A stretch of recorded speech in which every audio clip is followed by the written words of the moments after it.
नमस्कार. ही सगळे आमची एकदा पाव करून ची टीम आहे. अ, सगळे मला विचारतात हे कसं जुळवलं आणि काय झालं. तर खरं म्हणजे एखाद्या नाटकाची आपली नाळ जुळते तसं हे नाटक मी पहिल्यांदा लफडं सोहळ्यात नावाने 87 साली केलं. त्यानंतर एकदा पाव करून नावाने 79 मध्ये केलं. त्यानंतर बेलालला राजा या नावाने गुजरातीत केलं.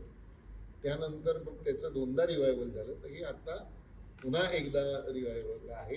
नाटकाचं नाव जरी एकदा पाव करून असलं तरी मी ते बऱ्याचदा करतो. म्हणजे प्रत्येक वेळेस काय होतं की ह्यातले जे दोन प्रमुख आहेत, एक मराठी कुटुंब, एक कानडी कुटुंब, आणि त्यातले जे प्रमुख आहेत ते दोन रोल करायला फार सक्षम, ज्यांना विनोदाचं अंग आहे, म्हणजे विनोदीच कामं करणारे नव्हे, विनोदाचं अंग आहे असे अभिनेते गरजेचे होते. एक असा रांगडा वाटेल असा आणि एक बघून चेहऱ्यावरून सभ्य वाटेल असा, असे दोघं जण हवे होते.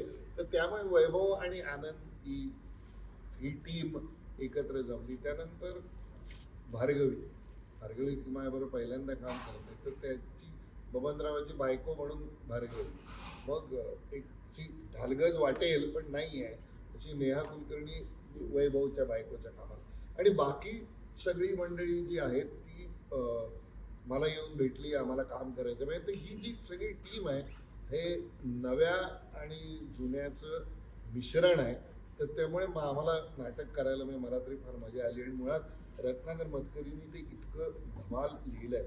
आणि या नाटकाची खासियत मला नेहमीच वाटत आली की काळ जरी बदलला तरी हे नाटक मूळ मानवी स्वभावावर भाष्य करतं.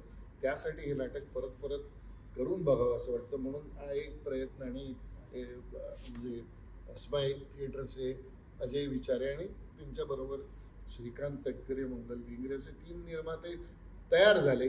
आणि हे नाटक लोकांचं मूलतः रंजन करण्यासाठी आहे. त्यामुळे ही मजा तुम्ही अनुभवा. माझं पहिलंच नाटक आहे विजय केंकरे सरांबरोबरचं. 25 वर्ष मी त्यांच्याकडे काम करण्यासाठी धडपडतोय, पण त्यांनी मला एकदाही नाटकात घेतलं नाही. तर आता 25 वर्षानंतर हा योग जुळून आलेला आहे. खरं सांगायचं तर एक आठवण छोटी अशी आहे की मुंबईत मी जेव्हा आलो तेव्हा पहिलं जर मला कोणी भेटलं असेल आयुष्यात, म्हणजे काय म्हणतो नावाजलेला दिग्दर्शक म्हणून, एक मुंबईतला एक प्रस्थापित माणूस म्हणून, तर ते विजय केंकरे होते. त्यांच्याबरोबर तेव्हा माझा संवाद झाला होता, संभाषण झालं होतं. तेव्हा त्यांनी मला सांगितलं होतं की ये मुंबईत ये, आपण करूया काहीतरी असं म्हणून. पण 25 वर्ष त्यांनी काही मला काम दिलं नाही. तर ती पहिली वेळ आहे. आणि हे असं नाटक करायला मिळावं ही खूप गंमतशीर गोष्ट आहे. एकदा पाहावा करून म्हणजे अनेक संचामध्ये झालेलं नाटक आहे. म्हणजे माझा रोल याच्या अगोदर अशोक सराफांनी केला होता किंवा मोहन जोशींनी केला होता. आनंदचा रोल सुधीर जोशींनी केला होता, मंगेश कदम यांनी केला होता. तर मला वाटतं की जेव्हा अनेक संचांमध्ये जेव्हा नाटक होत राहतं काही कालखंडानंतर ठराविक, तेव्हा मला वाटतं त्या नाटकाची महती असते. आणि ते नाटक आपण पुनर्भेट देत असतो आणि ते प्रेक्षकांच्या पुनर्भेटीला आपण आणत असतो. तर हे नाटक करावं आणि त्यात आनंद आणि मी दोघांनी काम करावं ही तर आमच्यासाठी सुद्धा, म्हणजे एकमेकांबरोबर काम करण्याचं आमचं हे 3रं नाटक आहे. आम्ही व्यक्तिबली एकत्र केलं, सूर्याची पिल्ले एकत्र केलं आणि आता हे नाटक. सो आनंदची गंमत मला माहिती आहे. म्हणजे त्याचा जो सेन्स आहे किंवा त्याचं जे टायमिंग आहे ते फार सुंदर आहे. सो त्याच्यावर काम करताना नेहमीच मजा आलेली आहे. आणि मला वाटतं ह्या नाटकातही जेव्हा आम्ही मजा करू, आम्ही दोघे जण एकमेकांबरोबर मजा करू, तेव्हा अर्थातच तुम्हाला सुद्धा ती मजा येणार.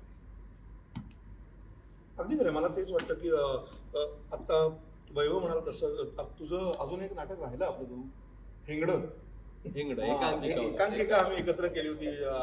श्रीरंग गोडबोले यांची असं बरंच काम आम्ही एकत्र केलेलं आहे. मालिकांमधनं केलं आहे अर्थातच. शेजारी मालिका होती, इतरही मालिका आणि चित्रपट. त्यामुळे आम्हाला एकमेकांच्या कामाची गंमत नक्की माहिती होती. पण मला वाटतं 10 वर्ष झाली, 10 वर्ष एकत्र नाटकात काम आमचं करायचं राहिलं होतं. आणि त्याच्यानंतर ॲक्टर म्हणून खूप वेगवेगळ्या गोष्टी घडत राहतात ॲक्टरमध्ये.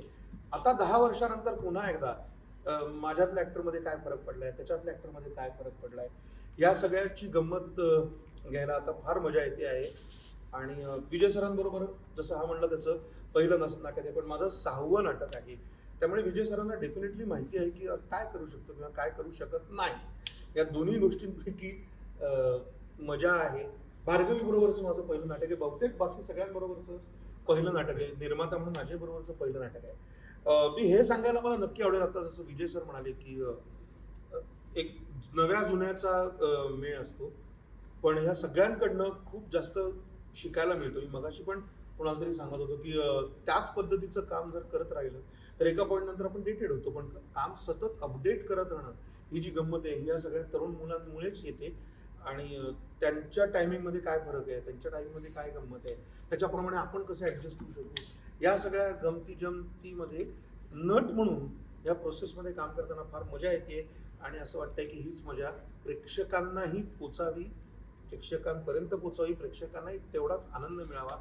आणि अर्थातच विजय सर म्हणाले तसं की हे नाटक मुख्यतः मनोरंजन करण्यासाठीचं नाटक आहे. आल्यानंतर 2-2.5 तास छान हसा. अर्थातच आपल्याला माहिती आहे की मॅन वुमन रिलेशनशिप ही आत्तापर्यंत चालत आलेल्या सगळ्या नाटकांमध्ये वेगवेगळ्या पद्धतीने लेखकांनी दाखवली आहे, पाहिलेली आहे. त्यातला काही थोडासा विनोदी भाग या नाटकामध्ये बघायला मिळतो. तर जरूर नाटक बघायला या. नाटकाचा आनंद तुम्हाला 100% मिळेल.